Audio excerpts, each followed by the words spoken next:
Peace. This is Brother Harold from HarkTheHarold.com, back with another reaction video. Remember to please like, subscribe, and also share. And once again, we're going to get right into it. Andrew Hawley. Thank you very much, Mr. Chairman. Can we just come back to this bounty issue, Mr. Schroeder, Mr. Klein? Because I have to say, I didn't understand your answers. I thought you said to the chairman earlier that this, well, you did say in your opening statement that there was a lot of misinformation about this out there, Mr. Schroeder, and I thought you said, Mr. Klein, that you don't charge bounties. So can we just clear this up once and for all? We're all here, we're all under oath. So, Mr. Schroeder, let's start with you. Do you charge a bounty? Do you pay employees bounties on carry-on bags to identify them? Well, That's a yes or no. I wouldn't characterize it as a bounty. Do you charge them, do you pay your employees a fee? Do you incentivize them to go pick out bags from people getting on planes and kick them off the flight? Just yes or no? We charge them an incentive. Okay, that's a yes. Mr. Klein? We do not, Senator Hawley. You don't pay your employees to do that? We have previously, sir, but we actually suspended that on September 30th of this year. And now in order to be able to treat all of our guests fairly and equitably, we've actually just put more staff and supervisors out at the gate area. And they're the ones that are still making sure that everyone's treated fairly and equitably, which is the point behind these kinds of programs. But we have removed that program as of September 30th. Oh, interesting.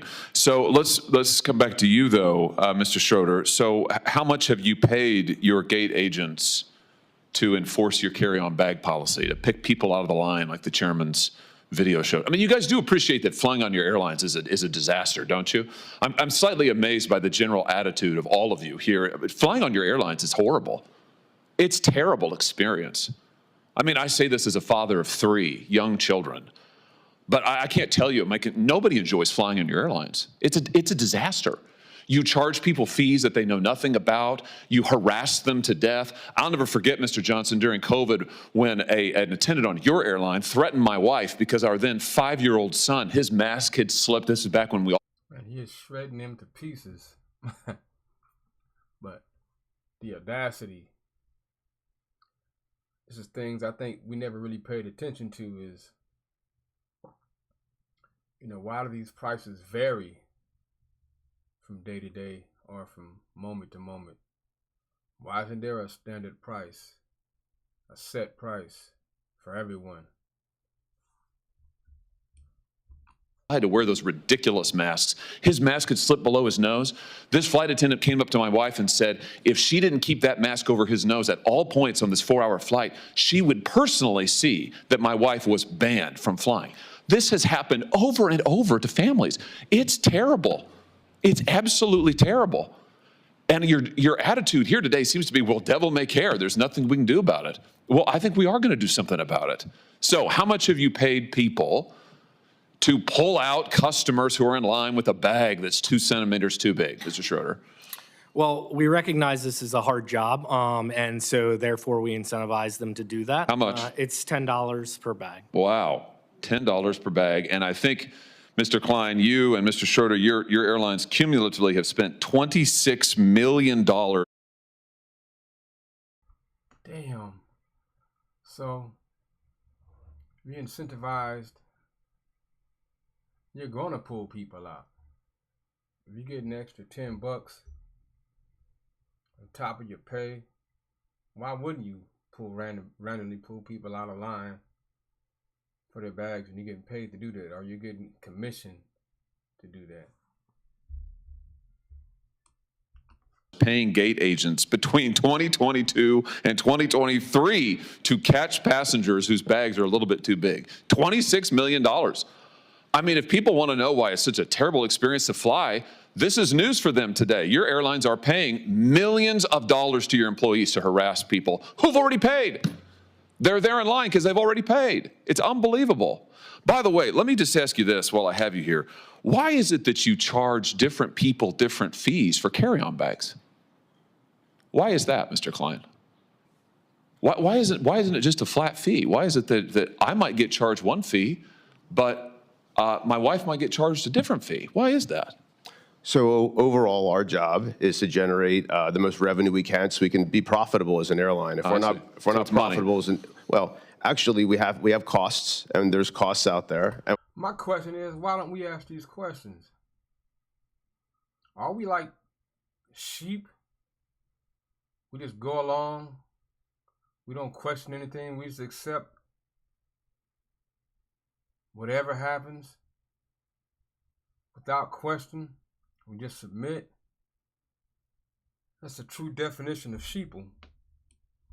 we have to make sure that we're above the cost line in order to make sure that we can run a profitable entity. Yeah, and be able I got to it. grow. No, I got it. I got it. And- Money's the answer. So in last year, your carry-on bag fees ranged between $15 and $99.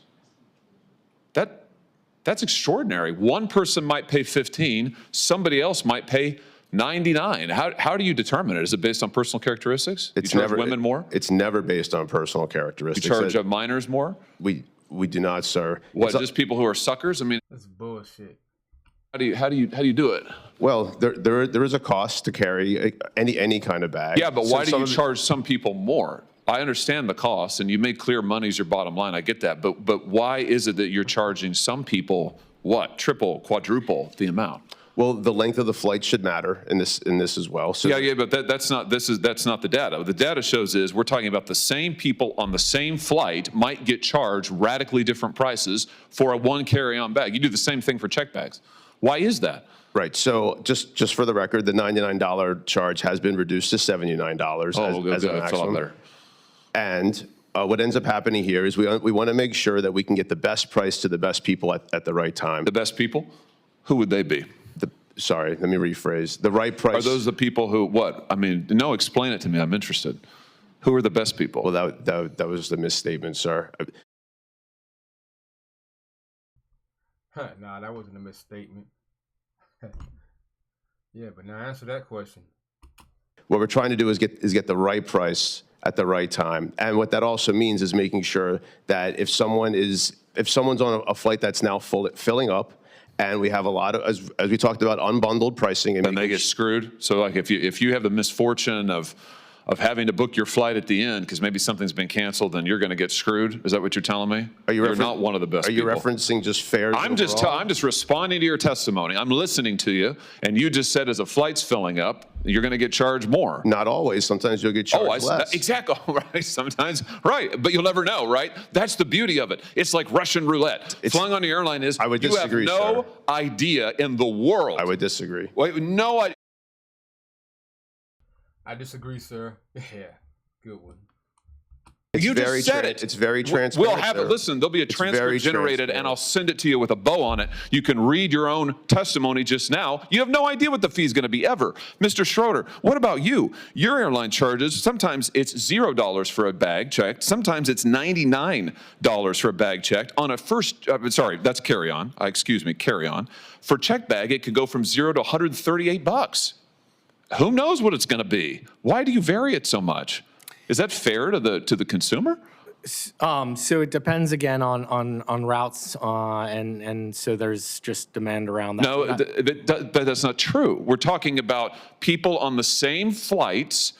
Their prices may vary by huge astronomical percentages. Why is that? Well, that happens on airfare as well, and It does, and I want to talk about that next. I'll explain the model and how we think about things. So increasing ancillary historically has brought the fare down, and I brought up earlier that nearly 50% of people are not paying for a bag or a seat. We are providing options that people are deciding whether. My question is this. Why have we, the consumer, have been putting up with this for so long and without question? What does that say about us? That we submit and go along with this without question. Stuff like this only happens because we, as consumers, we put up with it. We allow it without question. They want that or not. That is increasing the ability for people to travel listen, and travel my time is limited, and I know the chairman, Senator House, will want to ask more questions. I just want to point out to you that you are charging people for the same thing, one checked bag or one carry-on bag on the same flight. People are paying wildly different prices for it. They have no idea what it's going to be. I think people will be amazed to learn today that if they fly on your airline or yours, Mr. Klein, heck, the guy next to him may be paying $15 for the carry-on bag, and they may be paying $80. Last thing, Mr. Chairman, I know you're indulging me. I'll be really quick on this, but Mr. Schroeder, you just mentioned that you also use this so-called dynamic pricing for seats, for seat fees. Why do you make people enter in their age and their geographic location and their gender before they can even see the cost of a seat?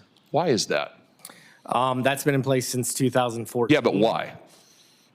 It's because you're using those personal characteristics to generate the fees? No, absolutely. To generate the prices? Well, then why else do you require it? Mr. Klein, you do the same thing. Why is the gender relevant to what the seat is? This is all information that's needed in order to complete the transaction. No, it's not. Delta doesn't do it. United doesn't do it. You don't need somebody's gender in order to do it. You use it clearly. You're using it to generate the prices, right? We do not, sir. It's not based on personal characteristics? Not at all. You don't use algorithms to set the price of seats? That's a different question. So you do use an algorithm and you do make them enter all their personal information? What's your definition of algorithm, sir?